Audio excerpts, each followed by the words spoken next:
Eu quero convidar o irmão para abrir a Bíblia no Evangelho de Mateus, capítulo 19. Nós começamos hoje, no culto das 9h15, uma série de mensagens sobre como ter uma fé sólida numa sociedade líquida. Como ter uma fé sólida numa sociedade líquida. Então, na primeira mensagem, nós falamos em Romanos 12, 1 e 2, que é preciso saber que mundo é esse que nós estamos vivendo. Que mundo é esse? Meu Deus, o que está acontecendo com o mundo? Ok? Então, compreender o mundo e aí podemos, a partir disso, colocarmos a palavra de Deus ao lado para sabermos como devemos agir. Esta mensagem do culto das 9h15 foi gravada. Eu agradeço mais uma vez aqui o irmão Rubens por ter ajudado. E a ideia é que nós possamos gravar todas as outras mensagens para poder, então, ter esse acervo, digamos assim, aqueles que queiram participar. São 8 mensagens que nós pretendemos trazer e apresentar para os irmãos sobre como manter uma fé sólida na pós-modernidade. E agora eu quero, então, compartilhar com os irmãos de fé prática e fé na prática. Fé prática e fé na prática. O que isso tem a ver com a pós-modernidade? Mateus 19, versículo 16. Mateus 19, versículo 16, diz assim, então, a palavra de Deus. Eis que alguém, aproximando-se de Jesus, lhe perguntou: Mestre, que farei de bom para alcançar a vida eterna? Jesus respondeu: por que você me pergunta a respeito do que é bom? Bom só existe um. Mas, se você quer entrar na vida, guarde os mandamentos. E ele lhe perguntou: quais? Jesus respondeu: não mate, não cometa adultério, não furte, não dê falso testemunho, honre seu pai e sua mãe, e ame o seu próximo como você ama a si mesmo. O jovem disse: tudo isso tenho observado, o que me falta ainda? Jesus respondeu: se você quer ser perfeito, vá, venda os seus bens, dê o dinheiro aos pobres, e você terá um tesouro nos céus. Depois venha e siga-me. Mas o jovem, ouvindo estas palavras, retirou-se triste, porque era dono de muitas propriedades. Que Deus abençoe a leitura da sua palavra. Pós-modernidade, por definição do termo, assim, maneira mais simples, é o que vem depois da modernidade. E modernidade é o que vem depois da pré-modernidade. Então, assim, de 500 a 1500, mais ou menos, a pré-modernidade, aquele momento onde a igreja, entendamos igreja enquanto igreja católica, apostólica, romana, ela ditava as normas, as regras, inclusive da ciência. Tinha resposta para tudo. Modernidade começa por volta ali de 1500, onde a questão é da seguinte maneira: não podemos ficar nessa prerrogativa de que a religião ou a fé explica tudo. O homem tem razão, ele é racional, penso, logo existo. Desta maneira, então, pela razão pode-se compreender os fenômenos da natureza, pode explicar os fenômenos da natureza. Há dentro deste pensamento, há um contexto histórico que é do iluminismo, em que diz que então a razão vai fazer com que a ciência avance e que a humanidade possa experimentar crescentemente uma melhor qualidade de vida. É a promessa da ciência. É a promessa da ciência. A ciência evolui e oferece qualidade de vida. Oferece. Quem aqui já passou roupa com ferro de carvão? É melhor o ferro elétrico. Não é? Quem aqui já passou escovão no chão para dar brilho naquele chão de vermelhão? É melhor uma enceradeira, é melhor daqueles líquidozinhos que coloca, né? Então não tem facilidade? Quem já lavou roupa no tanque ou quem já lavou roupa na cachoeira? Máquina de lavar é melhor, né? Então oferece facilidade. Mas por outro lado também, ela começa a oferecer ou começa a pedir algumas coisas a mais dessas facilidades que são oferecidas. Então a modernidade é uma promessa da ciência. A ciência enquanto a razão. Se tem razão, se tem ciência, Deus não precisa comparecer, certo? Porque a razão, ela vai explicar tudo. Só que na evolução histórica, a ciência, ela evolui, tem tantas coisas, mas tem aí o que? A Primeira Guerra Mundial, tem a Segunda Guerra Mundial, milhares e milhões de pessoas morrem no mundo, e o que a ciência ajudou a fazer? Ajudou a fazer a bomba, ajudou a fazer o avião, para que poderia, o avião que poderia somente transportar cargas e pessoas, transporta bombas. Tá?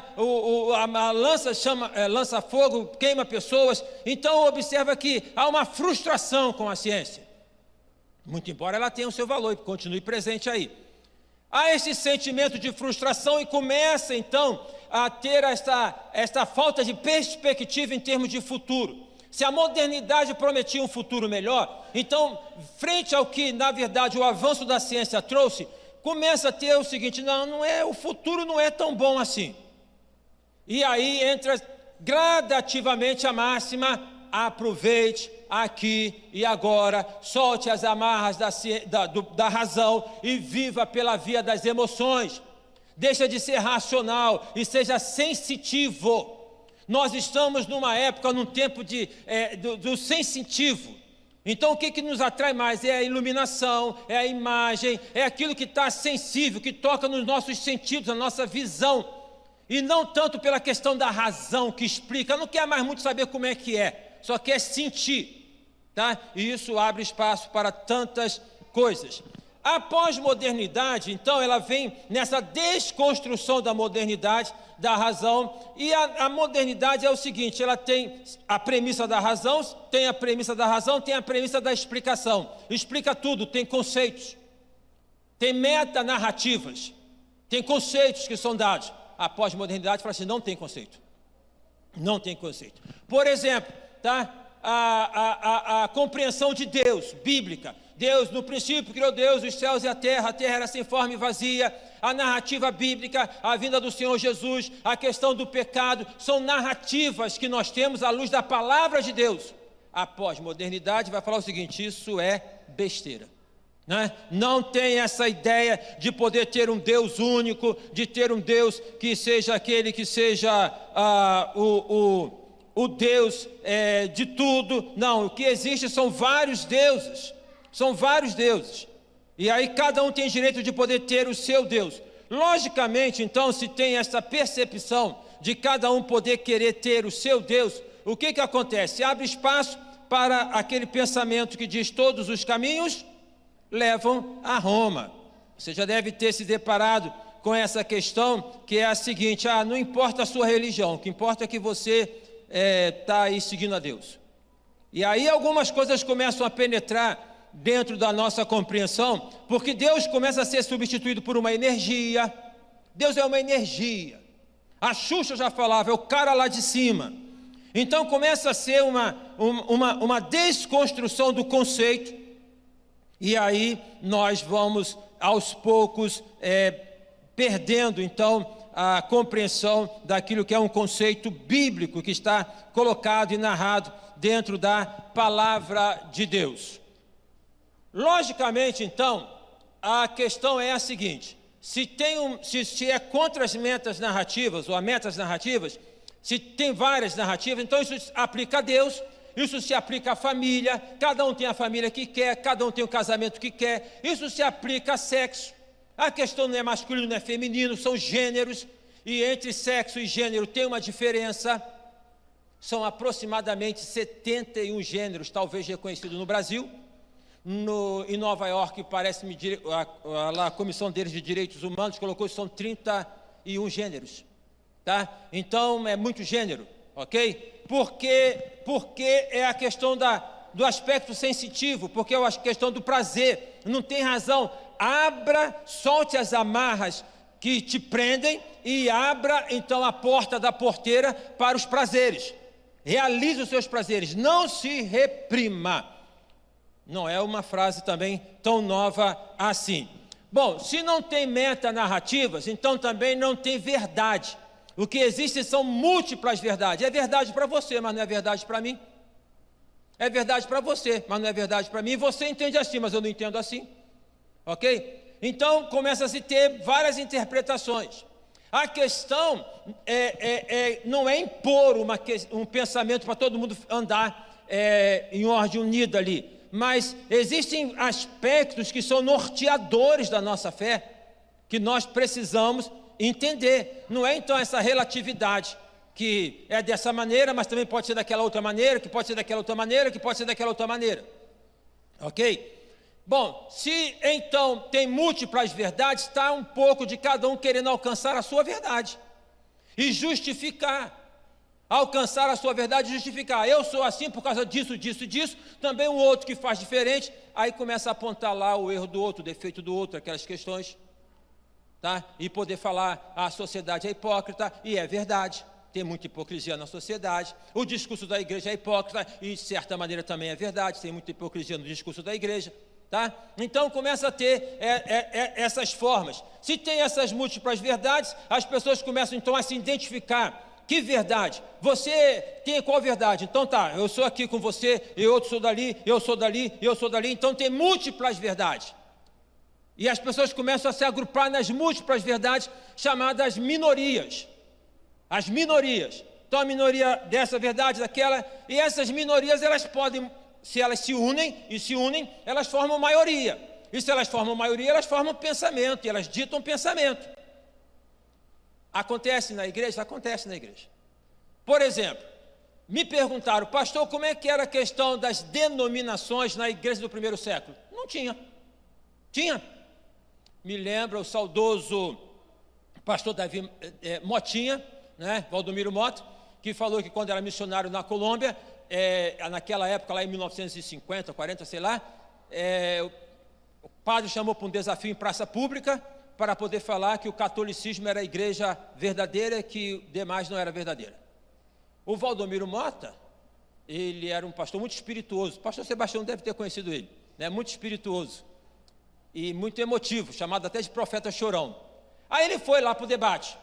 Chegou lá o padre, e sabe que um padre ele tem uma excelente formação teológica, são 3 ou 4 anos de filosofia, tá? E ele começou a apresentar os argumentos, tais, e o Valdomiro Mota, meu Deus, como é que eu faço agora? Como é que eu faço? Aí ele diz assim, e ele contava isso rindo em sala de aula. Aí me veio à mente, e eu falei para o padre, me mostra na Bíblia, onde é que está o nome católico? Mas na Bíblia tem o nome batista. Aí o padre, não, mas é o conceito universal, não, mas está nome. E aí ele fala, João o Batista. João foi membro da primeira igreja batista criada. E aí acabou o debate, mas isso é falácia, isso é mentira, tá? João Batista porque ele batizava. Não tinha denominação. Depois acontece lá de 300, final de 300, a questão de uma religião que é a católica, que vai ditar as regras durante mais ou menos 1000 anos, em que quando se fala de cristianismo, se fala muito dentro desse contexto, deste balaio maior, que é o catolicismo, que é a maior percentual de católicos no mundo, ainda hoje. Dentro desse contexto, a Igreja Católica Apostólica Romana ditava todas as normas, as regras, enfim, aquelas questões todas.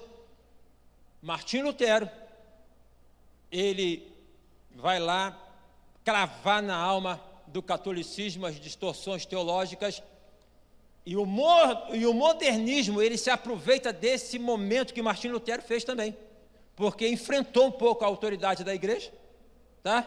E já era pensamento de alguns também, e aí então vem o protestantismo. Protestantismo, agora eu começo aí a falar sem tanta precisão, pastor Zeca, que é historiador, pode ajudar melhor depois. Nós temos a formação das igrejas que são históricas, que vão surgindo, as igrejas calvinistas, tá? Vem a igreja depois batista, presbiteriana, não nessa ordem, congregacional, as igrejas históricas. Pluralidade. Em 1910 surge a Assembleia de Deus, movimento pentecostal, certo? Tudo dentro da mesma nomenclatura, cristianismo. Em 1960 surge o movimento neopentecostal, as igrejas neopentecostais. Quantas denominações cristãs nós temos na cidade do Rio e no Brasil hoje? Quantas igrejas batistas no mundo hoje? Na Aliança Batista Mundial, se não me falha a memória, são aproximadamente 240 denominações batistas. Então há uma pluralidade. O que eu quero aqui destacar, não estou fazendo nenhum juízo por enquanto, o que eu estou fazendo é uma análise. Então, se a pós-modernidade fala que tem que ser tudo muito plural, também há essa pluralidade. Ah, porque eu penso dessa maneira, eu penso daquela maneira, eu penso daquela maneira. Cumpre-se o que a Bíblia fala, Paulo fala. Está Cristo dividido? Está Cristo dividido? Tomemos cuidado.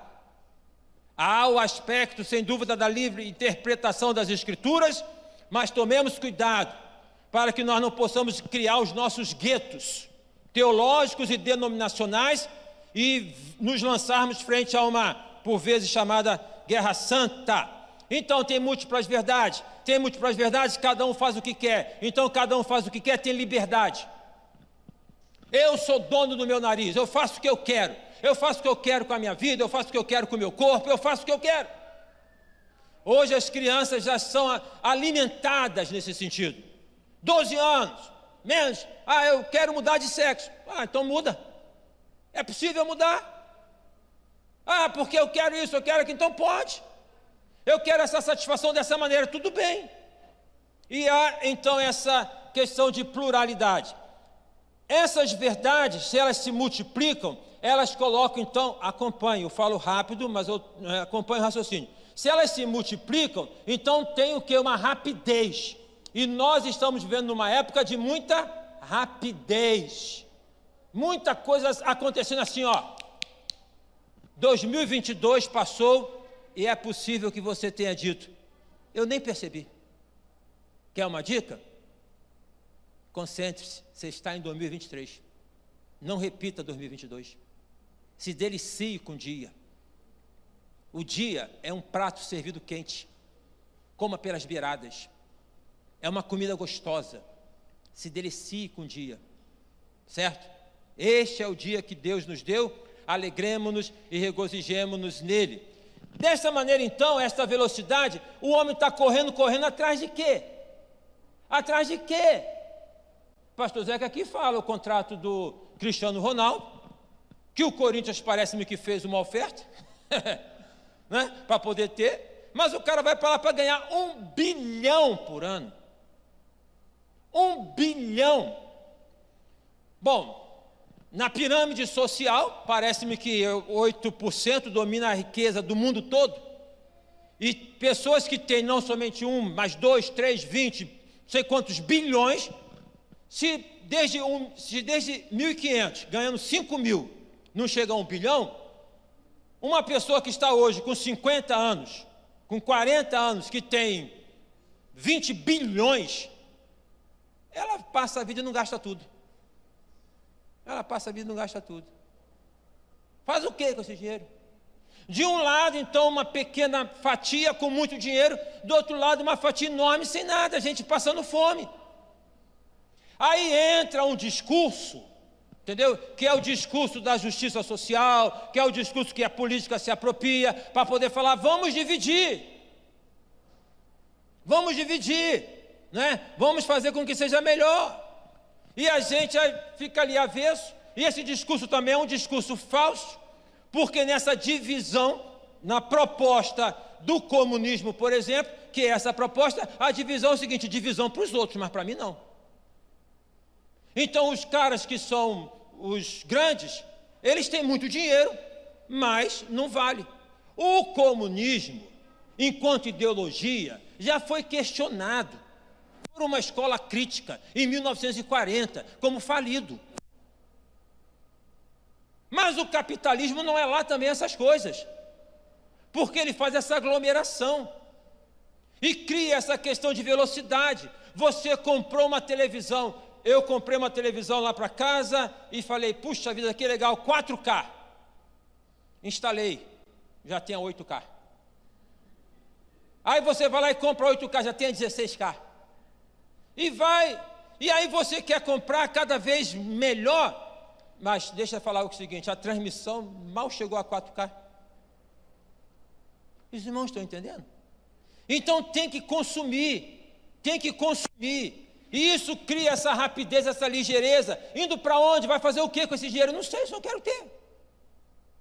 Eu quero ter, eu quero aproveitar. E no que cria então essas questões de ligeireza, de pressa, o homem correndo sem saber para onde você está indo? Não sei, só estou indo. Logicamente, o que acontece? Abre cada vez mais no coração do homem um buraco, um vazio. Então o homem pós-moderno tem uma característica grande de vazio. De vazio. Entendeu do que? Assim, é onde nós observamos cada vez mais, fala-se de suicídio, cada vez mais fala-se de depressão, cada vez mais fala-se de crise de angústia, de crise de ansiedade, vazio. Ressaltei no primeiro culto, ressalto agora, Santo Agostinho, antes um depravado, depois que ele se converte, ele fala, o homem só vai encontrar paz quando o coração descansar em Deus. Então isso é uma questão da humanidade. Querem acabar com Deus, mas tem quantas religiões aí, o homem precisa de Deus. Querem acabar com o cristianismo, mas a fé cresce mais nos países asiáticos, que são em geral o local onde tem mais países contra o cristianismo. Não pode, porque isso é de Deus. É de Deus, a palavra é de Deus, ok? Então é preciso que haja essa compreensão. Se há muito corre-corre, há muita coisa superficial. Pesquisa no Google. Vai no Google, coloca lá uma coisa que você quer saber. Você vai se deparar com trocentas páginas. Quantas você lê? Irmãos, eu sento lá no sofá, às vezes deito no sofá, pego o controle e fico no canal do YouTube. Começo a assistir, não gostei. E vou, aí a minha filha, seu pai, só vê de tudo, eu vejo de tudo. Eu quero saber sobre carro, vejo sobre carro, eu vou vendo, passando, aquela coisa esquisita. Então tem um conhecimento de um montão de coisa, digamos, mas muito fino. Muito fino. No contexto da igreja, nós estamos muito mal doutrinariamente. Nós estamos muito mal doutrinariamente. A igreja embarcou, cristã evangélica embarcou nessa questão de prosperidade, embarcou nessa questão do sensitivo, porque busca também, né? É para mim, a igreja cardápio, a igreja que apresenta o que você quer, mas não tem profundidade. Não tem profundidade, não sabe encontrar onde é que está Oséias na Bíblia, onde é que está Amós na Bíblia, o que é Novo Testamento, o que é Velho Testamento, o que é a doutrina da salvação, quem é Jesus Cristo, o Espírito Santo. Pouco embasamento bíblico, superficialidade, e é uma marca da sociedade que nós vivemos, da garotada, do que temos hoje, coisas superficiais. A música, ela tem ritmo, mas não tem letra. As músicas populares, elas pum, pum, mas não tem letra, não tem conteúdo, não expressa alguma coisa de poesia, tá? Para poder passar. Também no nosso meio acabam embarcando, porque as músicas começam por vezes a ter muito ritmo, mas ter ausência de letra. Superficialidade, tem superficialidade, tem milindre, crente milindroso, certo? Não sei, não vou fazer, não sei, é falta de profundidade bíblica. E aí poderíamos aqui caminhar para diversos aspectos. A questão é o seguinte, que eu quero pontuar nesta mensagem, é que na pós-modernidade, se há um questionamento em relação ao conceito, pensa o seguinte, a água em estado sólido é gelo. O gelo você colocou ali, ele vai ficar ali, mas ele fica ali, ele derrete, vira água. Conceito é sólido, então fica ali, conceito. Isso aqui é um púlpito, é um conceito. Mas há quem diga que não, pode ser, sei lá, não é só isso, não é só dessa maneira, tá? Começa a diluir o conceito. Então, se a modernidade foi muito pautada, os filósofos, os pensadores, em trabalhar os conceitos, em poder falar dos conceitos, aquela coisa toda, hoje tem pouco interesse no que diz respeito ao conceito. O que está em voga hoje? A experiência. A experiência. As pessoas não querem saber muito da propriedade do conceito, elas querem saber o seguinte, funciona? Quantos aqui assistem programa de MasterChef? de cozinha. Quem gosta de cozinhar? Isso, né? Bom, legal. Você vai lá, fala assim, é isso, é isso, é isso. Quer receita, quer dessa maneira. Não quer muito entender. Quer saber o seguinte, se você fizer isso, isso, isso, isso, o bolo vai sair assim. Inclusive, teve há anos atrás, eu preguei uma mensagem em que eu nunca fiz nada assim de cozinha praticamente. Bolo, então, nem pensar. Mas na mensagem, eu fui construindo a mensagem, fabricando um bolo, fazendo um bolo. Fiz o bolo, a massa. Ó, falei assim, cara, isso não vai dar certo. Tanto é que levei para poder assar, o bolo ficou uma delícia. Ficou bom demais, entendeu? Então, aí fala assim, pastor, qual é o segredo? Como é que é isso? As pessoas querem ver as experiências, elas querem ver se dá certo. Bom, nós se ficarmos na leitura dos conceitos ou da pós-modernidade para poder falar que é ruim, nós vamos falar que a modernidade é boa e não é verdade. Que a pré-modernidade era boa e não é verdade. A questão não é poder falar que é mal, o meu tempo é que era melhor. A questão é ver que mundo é esse que nós estamos vivendo, porque só tem esse para viver. E como sustentar a fé nesse mundo? Tem coisas hoje que são melhores do que ontem. Tem coisas hoje que são piores do que ontem. A questão não é voltar lá atrás para poder falar, é assim, vamos fazer daquela maneira, né? Aquele culto, aquela forma. Não, não é isso. Não é saudosismo, é leitura. Como que nós podemos, então, vivenciar a fé dentro desse contexto de pós-modernidade? Primeiro aspecto, e vai basear toda a nossa série de mensagens, são 8 mensagens, é o seguinte: nós precisamos conhecer a palavra de Deus. Oséias fala, o meu povo padece ou padeceu por falta de conhecimento. Na pós-modernidade, quem não tiver conhecimento da palavra, quem não tiver profundidade da palavra, quem não tiver experiência com Deus, não sobreviverá. Talvez isso possa ser exemplificado no grande número e crescente número de desigrejados. Talvez. Falta de profundidade, né? Uma das razões. Então é importante que nós possamos atentar para essa realidade. Agora, precisamos fazer então a leitura, não só para poder fazer uma crítica negativa, mas para poder ver o que isso está dizendo. Por exemplo, se a modernidade explicava pelo conceito, e os conceitos demonstraram que, por exemplo, se houve uma evolução, mas a evolução foi usada para guerra, para matar, então esse pensamento pós-moderno, ele é uma antítese a esse pensamento moderno, para poder falar o seguinte, não é isso que vocês estão dizendo. Apliquemos a vida cristã. O que as pessoas do mundo falam a nosso respeito? O que elas falam a nosso respeito? Nós precisaríamos ouvir um pouco o que eles falam a nosso respeito. Podem falar que nós somos metidos? Nós somos metidos? Às vezes somos. Se a gente não abre para o relacionamento para poder cumprimentar, pode até demonstrar isso. Essa mitidez, né? Não me toque, não coloca.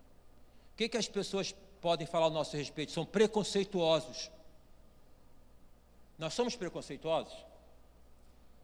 Às vezes somos. Se a pessoa vem com uma roupa, tem uma recepção. Se vem com outra roupa, pode ter outra recepção.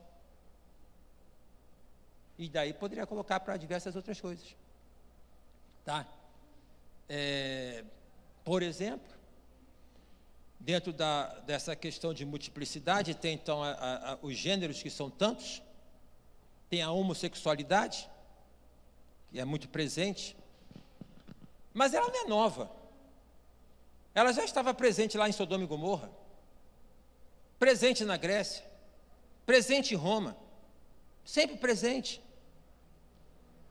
E aí então há essa questão, e por vezes nós defendemos um conceito sem misericórdia.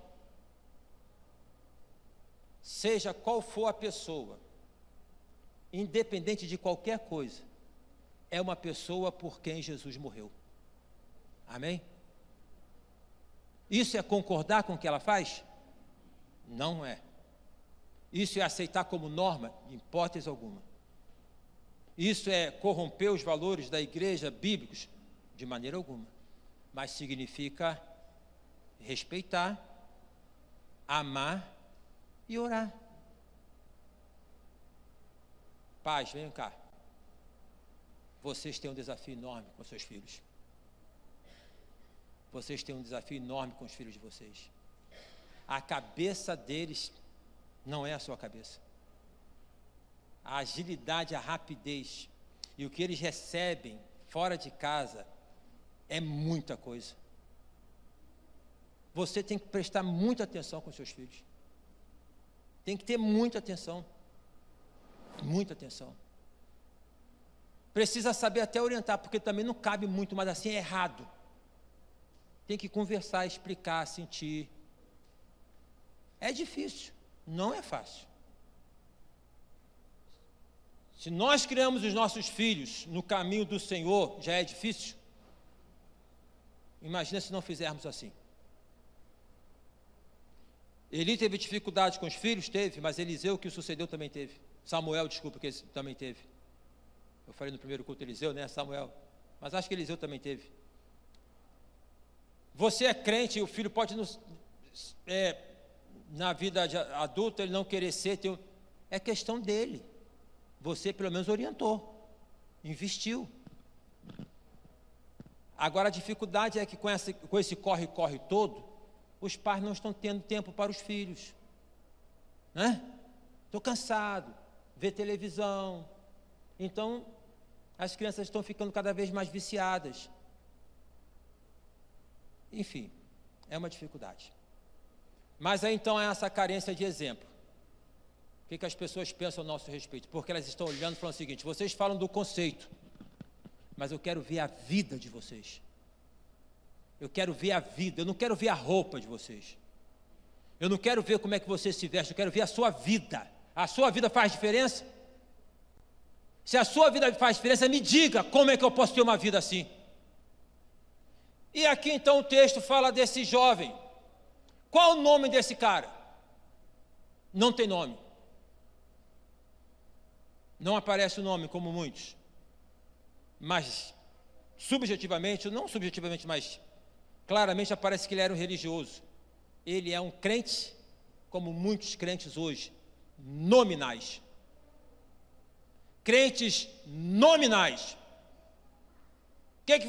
Qual é a sua religião? Sou crente. O que significa isso na sua vida?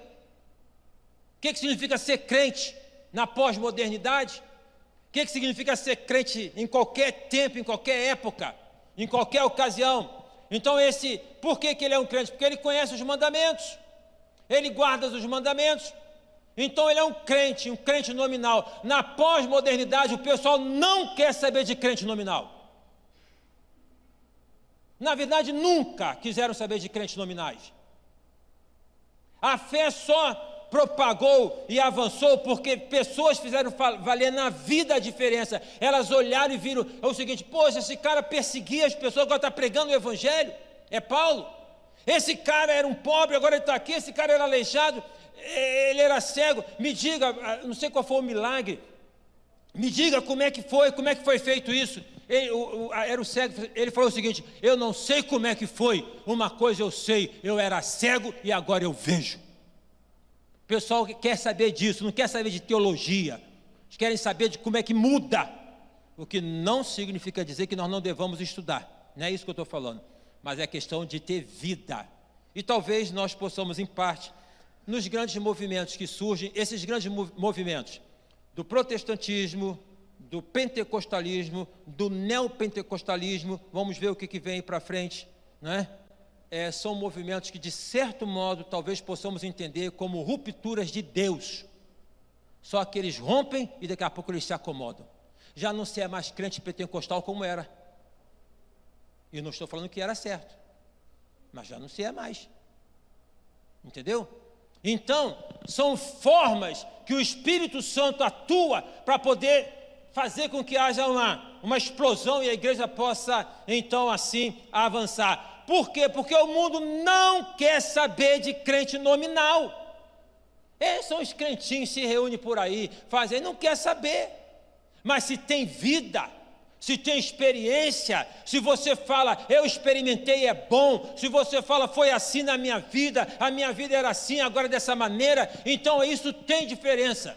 Observem bem os irmãos, nós estamos sendo fracos no evangelismo. Nós estamos sendo fracos no evangelismo, que significa que nós estamos aceitando a norma do padrão, entendeu? E a gente já não tem mais pregar o evangelho. Olha como é que o inimigo começa a colocar na cabeça da gente, já é uma coisa feia, já é uma coisa, sabe, é uma coisa antiética. A questão é o seguinte, as pessoas não querem ficar lá sabendo, porque isso é pecado, aquilo é pecado, aquilo é pecado, aquilo é pecado. Mas elas querem saber o que Jesus fez na sua vida. O que Jesus fez por você. E a gente tem que falar isso. Por que nós não estamos falando? Porque nós estamos sendo superficiais. Nós também, claro, estamos numa sociedade pós-moderna, nós somos pós-modernos, nós estamos correndo. Dentro da igreja, por vezes, é um corre-corre só, meus irmãos. É um corre-corre só. Nós estamos correndo, sem aprofundar. Sem aprofundar. Este rapaz aqui, este homem aqui, então é um nominal. E Deus não se agrada de pessoas nominais, crentes nominais. Já lá na carta às igrejas da Ásia, uma das igrejas diz, eu vou te vomitar, porque você não é frio nem é quente, você é morno. Então, é experiência. Como é que faz? O que aconteceu? Quem você era? O que você é? Meus irmãos, a gente não vê tanto no Instagram, na mídia, as pessoas falando, meu casamento era assim, agora é dessa maneira, Jesus mudou, a minha vida era assim. Eu não vê. Por que nós não usamos isso? Então a melhor maneira, Carlinhos e Eliane, de poder divulgar o encontro de casais, é pegar casais da igreja que já passaram por experiências, por dificuldades, para poder falar, era assim, agora é dessa maneira. Eu estava assim, agora estou dessa maneira. Há um acovardamento da nossa parte, pelo discurso político, né? Político no sentido de ser aceitável, a gente está deixando de falar do que Jesus fez. Deus não nos chamou para poder brigar com as pessoas. Não é para brigar. Ninguém ganha uma outra pessoa para Cristo brigando com ela. As irmãs, os irmãos que estão aqui, que já tiveram esposos não crentes, sabem muito bem disso. Quanto mais brigava, mais que o cara se afastava, a pessoa se afastava. Mas você põe o joelho no chão, você ora, acontece. Não é brigar, é testemunhar. Na pós-modernidade não é superficial? Não é tudo assim muito de poder corre para lá, para cá, múltiplas verdades? Como ter uma fé sólida numa sociedade líquida é o seguinte, que para ter uma fé sólida você tem que ter profundidade, radicalidade de fé. Olha aqui, Jesus chega para esse rapaz e fala assim, ele pergunta, primeiro, ele tem uma questão dentro dele. A despeito de ser religioso, ele tem uma questão dentro dele. Se religião fosse suficiente, ele não procuraria Jesus. Vocês sabem que a parábola do filho pródigo é contada mais por conta do filho mais velho do que do filho mais novo? O filho mais novo chutou o balde e foi embora. O filho mais velho ficou naquele ranço. Por vezes se fica na igreja com ranço, sem ter experiência. Ah, então tem que sair? Não, não tem que sair, mas tem que ficar na vivência. Irmãos, a gente tem que prestar atenção. Não é voltar a costumes, práticas do passado, mas o negócio está ficando, estudo da Bíblia não, uma célula não, um culto eu vou quando eu quero. É assim que fica. É assim que funciona, minha gente. Ah, porque o coral vai cantar, eu vou. Ah, porque vai ter, eu vou. É assim. Não é assim. Você alguma vez já fez uma pesquisa sobre você mesmo? Você já viu quanto tempo você gasta, eu gasto, nas mídias sociais? Nem é para ficar se culpando não, só para poder ver. Eu digo, a partir de mim. gastamos mais tempo nas mídias do que lendo a Bíblia e a oração. O que a gente pode esperar? Que tipo de vida pode transformar? O que está acontecendo na pós-modernidade? Os crentes estão sendo envergonhados. A igreja está sendo envergonhada. Por causa de quê? Por causa de vida. Por falta de experiência. Por falta de conteúdo. Então, na pós-modernidade, questionar os conceitos, eles estão questionando nossos conceitos. Vocês são crentes, mas a sua vida não tem diferença nenhuma da minha. Para que ser crente assim? Você é crente? Você vai lá para dar dízimo para o pastor? Aí você fala, não dou de pastor. Quer se defender. Entendeu? Como ter uma fé sólida numa sociedade líquida? Aprofunda. Jesus vai por parte, né? Jesus é didático demais. Conhece os mandamentos? Ele já sabia que o cara era religioso. Tinha pinta de religioso e Jesus sabe de tudo, né?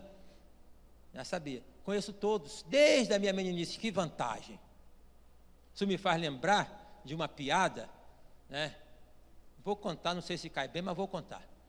Que o pastor pregou na multiplicação dos pães, e ao invés dele falar que Deus alimentou uma multidão com 5 pães e 3 peixinhos, porque Deus alimentou uma multidão com 5.000 pães e 3.000 peixinhos, e alimentou uma multidão de 3 pessoas, e repetiu, e na congregação tinha um bêbado, e todas as vezes que ele falava isso, o bêbado falava, que vantagem, e aí quando acabou o culto, o pastor falou assim para a esposa, você viu aquele bêbado perturbando o culto o tempo todo, que vantagem? Aí ela falou, querido, o bêbado estava prestando atenção na mensagem. Não foi 5.000 pães e 3 peixinhos, e 3.000 peixinhos. Foram 5 pães e 3 peixinhos, 5.000 pessoas. Aí no domingo seguinte, o pastor vai corrigir, mas está lá o bêbado de novo, né? E aí o pastor fala assim, meus irmãos me perdoem, domingo passado eu falei, né, que era 5.000, 3.000 peixinhos, está errado, irmãos, é assim. Aí o bêbado falou, que vantagem. Aí o pastor ficou chateado, perdeu a compostura e falou, mas por que vantagem? Com o que sobrou do domingo passado, até eu. Então as pessoas querem saber, né, a piada não foi boa, mas tudo bem. As pessoas querem saber o seguinte, né, qual é a vantagem? Qual é o sentido da vida cristã? Ah, família é um valor, família é um valor, vive bem na família, ou o pau quebra lá dentro? Casamento é um valor, homem e mulher, casamento é um valor, vive bem no casamento, ou procura viver bem? Tudo que eu tenho não é meu, pertence a Deus, tudo entregarei, entrega o dízimo, ou rouba? Os irmãos entendem? Não tem composição. Aí, por quê? No texto bíblico, Jesus fala, conhece os mandamentos? Conheço, tal, tá bem, meu filho, mas te falta uma coisa. Quando isso aqui eu leio, eu falei assim, Senhor, o que falta na minha vida? Porque na minha vida faltam muitas coisas. O que falta na sua vida? Quem acha que não falta nada, é presunçoso, é orgulhoso, é vaidoso. A pedra já está se rir do tombo que vai levar. Crente não pode ser presunçoso. Tem sempre que entender que está carecendo da graça de Deus. Falta, para depender de Deus. Falta uma coisa. Vai e vende tudo que você tem, divide com os pobres, depois você vem e me segue. Toca no ponto nevrálgico. 2 coisas aqui. Quem é o Senhor da vida? Na pós-modernidade, na expressão de fé, não basta poder estar na igreja, quem é o Senhor da tua vida. Quem é o Senhor da tua vida? Isso é profundo e belo demais. A gente não tem noção de que deixar a vida nas mãos do Senhor é benefício para a gente. A gente não tem noção que santidade é benefício para a gente. Está entendendo? Que redunda para a gente. A gente acha que está nosso lado pecaminoso.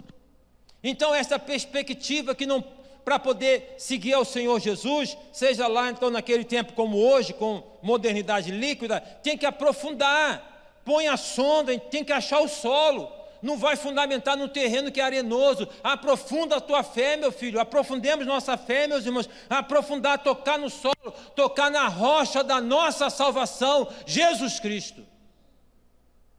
Outra coisa aqui, vende e dá aos pobres, prática. Pô, cara, você é crente acumulando riqueza? Você é crente pensando só em você? Você não ajuda uma família, você não ajuda um projeto, você não investe, o que você tem é só para você, só para você, só para você. Já parou para pensar nisso? Estou aqui, desdobrando, e aí é como a outra história, Jesus fala para aquele homem rico, esta noite pedirão a tua alma, o que tens preparado para quem será? Então, irmãos, nós precisamos entender, né, essa questão do seguir ao Senhor Jesus, não é uma questão de pegar o que tem e ficar pobre e deixar, é uma questão de ter profundidade, é a questão de não ter apego, é a questão de cumprir projeto de vida, projeto social. O que o mundo levanta de bandeira, a igreja tem como vida, ou deveria ter como vida. Na verdade tem, não vamos ser também céticos. A gente fala muito mal da nossa época, mas tem muita gente fazendo muita coisa boa nesse mundo. Fala sério. Muitos que a gente não conhece, crentes. Os caras estão aí, ó. Muita gente boa. Muita gente boa. Kátia, com certeza, que trabalha na junta de missões nacionais, né? Tanta gente que dá vida. Eu me lembro do missionário de missões nacionais que veio aqui, à época, muitos anos atrás, ele tinha lepra, não sei quantos irmãos estavam aqui naquela época.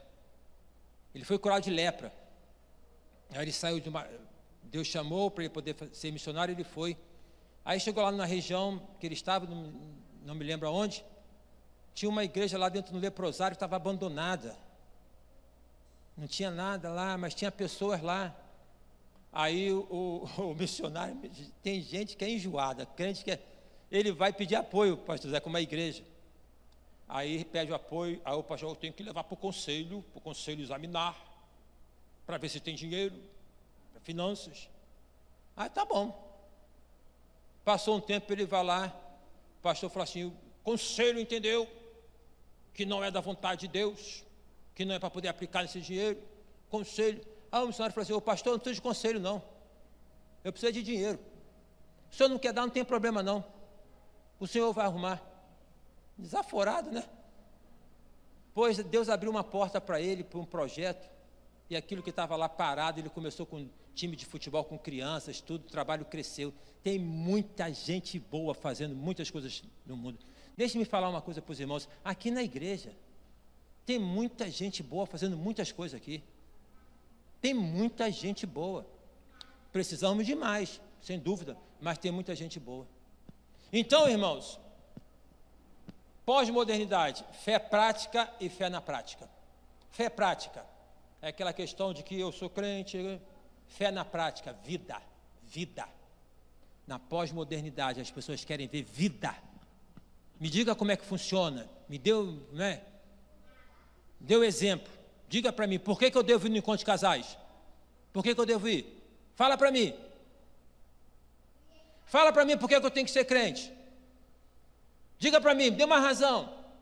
Não teoriza não, fala para mim na vida. Eu aprendi quando seminarista que a melhor forma de evangelizar é o seguinte, você, evangelismo em 4 passos. Quem eu era antes de conhecer a Cristo? A minha experiência com Cristo. A minha vida hoje em Cristo.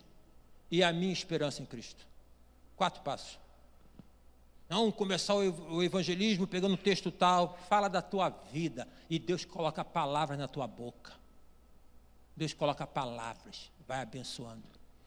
Irmãos amados e queridos, é isso, né?